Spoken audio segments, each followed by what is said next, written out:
We begin this course with a brief review of parabolas. And you can see the parabola has been graphed in this problem, but notice the way that they found the points to graph. They chose an x value, as seen here. They plugged those x values in, they found the y value, they identified the coordinate, and then they took these coordinates and plotted them on the graph. Now, they happened to get lucky that 0, 1, 2, 3, and 4 were such points that when they connected the dots, it very clearly made a parabola. But what if you had chosen, I don't know, -2 instead of 3 and -1 instead of 4? Then you wouldn't know where this stuff is, and you'd have these points way out here. And that wouldn't really help you. So the point that I'm trying to emphasize here is that making a table for a quadratic might not be the most efficient way to graph it. So let's look at a few things. Let's consider the quadratic formula. You've seen this before. You saw this in Algebra 1, and I'm pretty sure you saw it last year in Algebra 2. So remember what we use this formula for. When we take an equation, ax squared plus bx plus c equals 0, and we take that a, b, and c and plug them into this quadratic formula, what this gives us are the two values of x. Let me say that again. It gives us the two values of x, because when I plug into this formula, I've got the -b and then plus or minus this square root thing. So I've got, if I think about these numbers, these solutions for x on a number line, then I end up with two solutions. One over here, let's say, and one over here. I'd hope what you'd kind of realize is that a parabola has symmetry. And I'm sure now bells are starting to ring in your head, and you remember a term called the axis of symmetry. That's this line, for example, in this graph. I would hope it would make sense that the axis of symmetry would be exactly halfway between whatever those two solutions are. Well, if I get rid of this plus or minus thing, oops, that's not what I intended to do.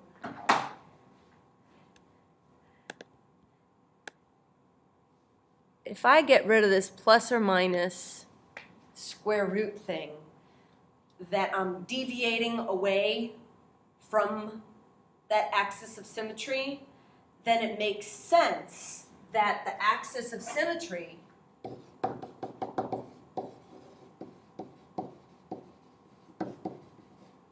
is the equation x equals -b over 2a. So that's one very powerful observation. Another observation that I'd like to share with you using an app or a website that I hope you become pretty familiar with using over the course of the year.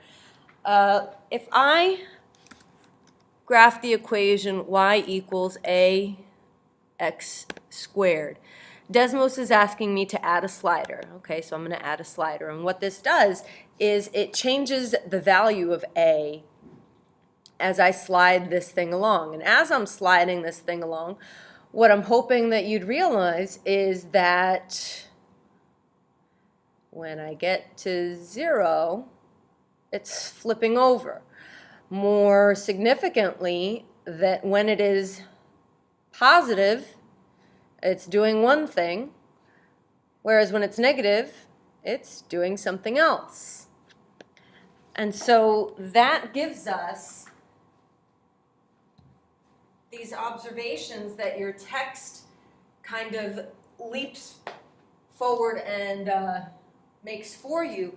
But I wanted you to see why things are, and that's one thing that I will try to do a lot of over the course of the year, is let you see why things are before I just show you how to do them. So you might want to take a moment and in your note-taking guide, maybe jot down a few of the observations either from this screen or from the corresponding page in your text about some things that are important to you about a parabola.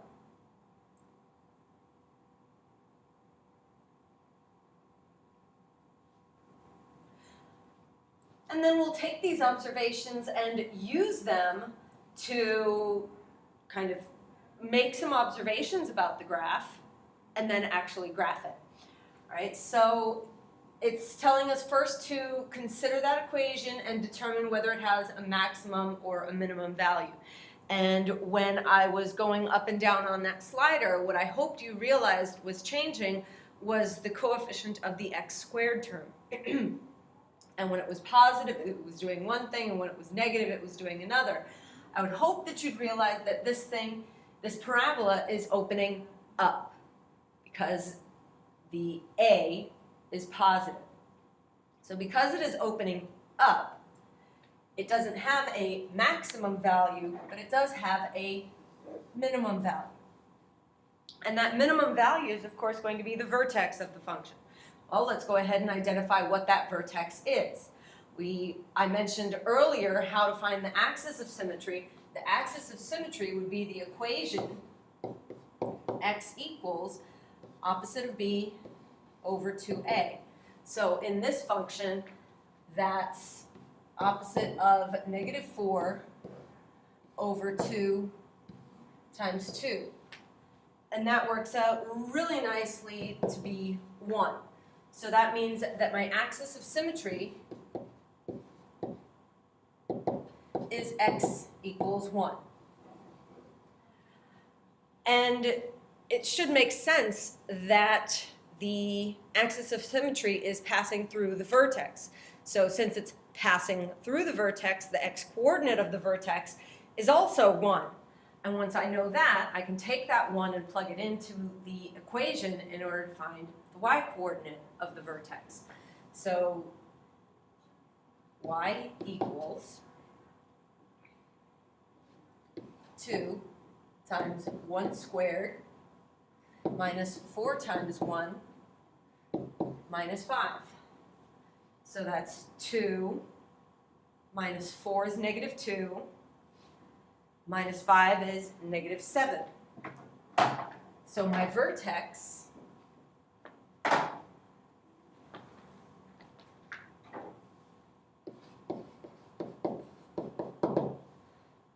is at 1, negative 7.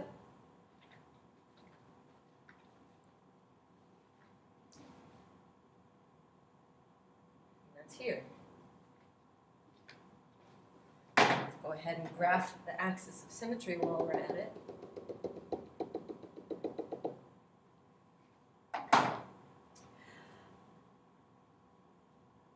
It says to also use the Y-intercept, and I didn't make a point about it, but in your text you see that the Y-intercept, when the equation is in ax squared plus bx plus c form, Y-intercept is, remember, the coordinate of the point on the graph where the x-coordinate is 0. So if I plug in 0 for x, well, the a stuff goes away, the b stuff goes away, and all that's left is c. So one thing that I don't like about this text is that it identifies the y-coordinate as just c. Y-coordinate is a point, and its coordinates are 0, c. So that may seem like a minor distinction, but some of you that will eventually go on to calculus, that's a big, big deal. So that means here that my y-intercept is 0, comma, -5. So let's go ahead and plot that. 0, comma, 1, 2, 3, 4, 5. And remember what that axis of symmetry allows us to do. If I know there's a point on the left of that axis of symmetry that's on my graph, then I can use symmetry to identify a point to the right of it. Here. And I believe in your notes, nope, I forgot to change that. One thing that I like for you to do when you're graphing a parabola is really be precise about the shape of it. And just 3 points I don't feel is enough. So what I'd like you to be in the habit of doing is picking one more x-coordinate to plug in and find a y-coordinate for, so that you have a few more points to put on this graph and make the shape of it a little bit more precise. So I would hope that you wouldn't try to wander too far away from where this axis of symmetry is. So myself personally, I would try to figure out what the value of y is when x is -1. Okay, so if I take -1 and plug it in for x, then that gives me 2 minus -4, which is 6, minus 5, which is 1. So I also know that the point -1, comma 1 is on my graph here. And again, you can use the axis of symmetry to find another point here. And now you've got enough shapes to kind of give you a more precise picture of what this parabola looks like. So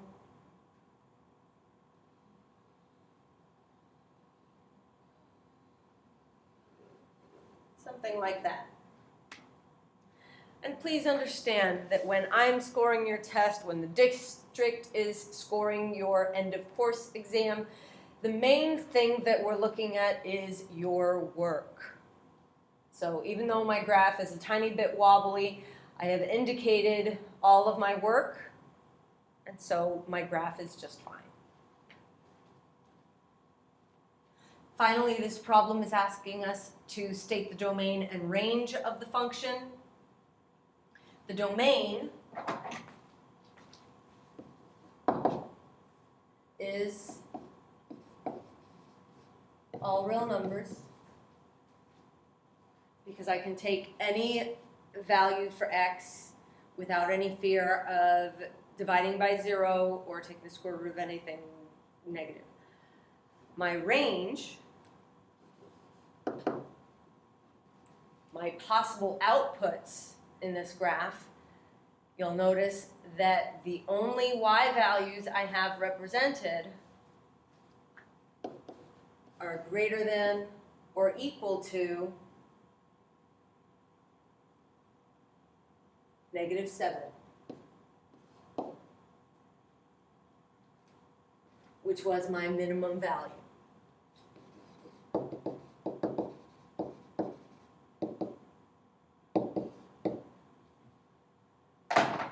Take a moment, pause the video to work through the your turn.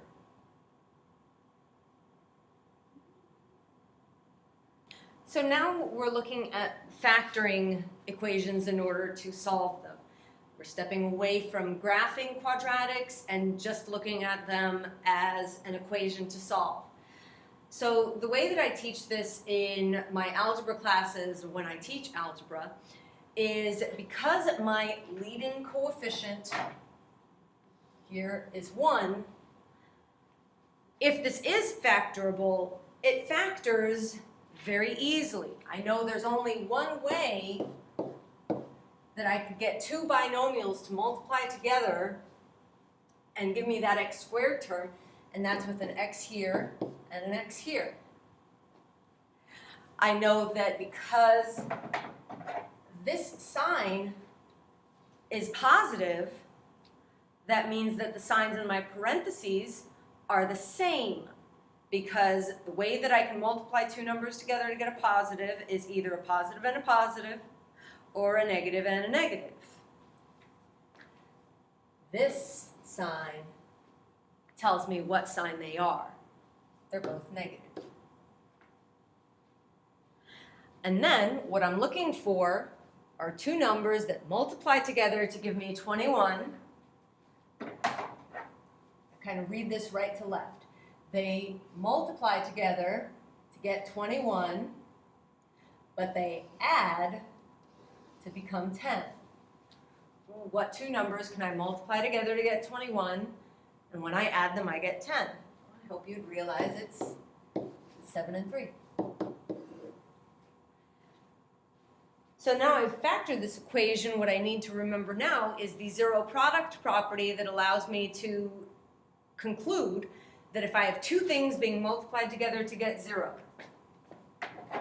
here's a thing times another thing.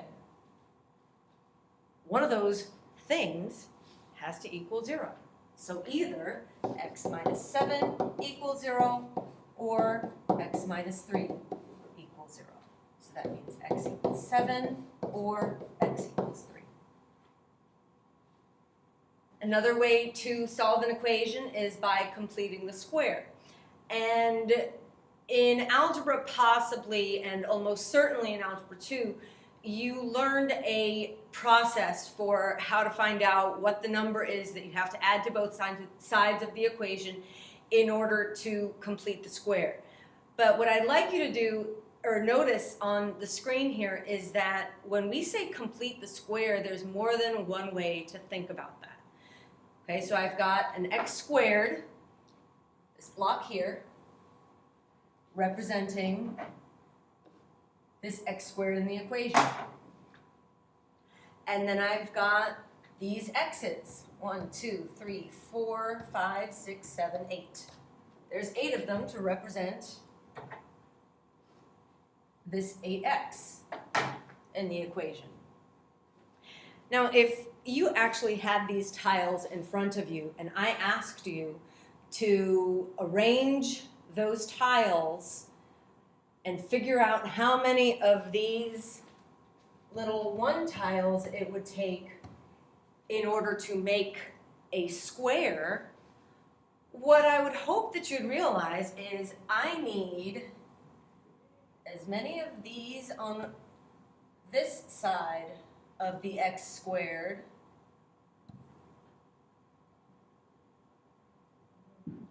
as I need on this side of the x squared.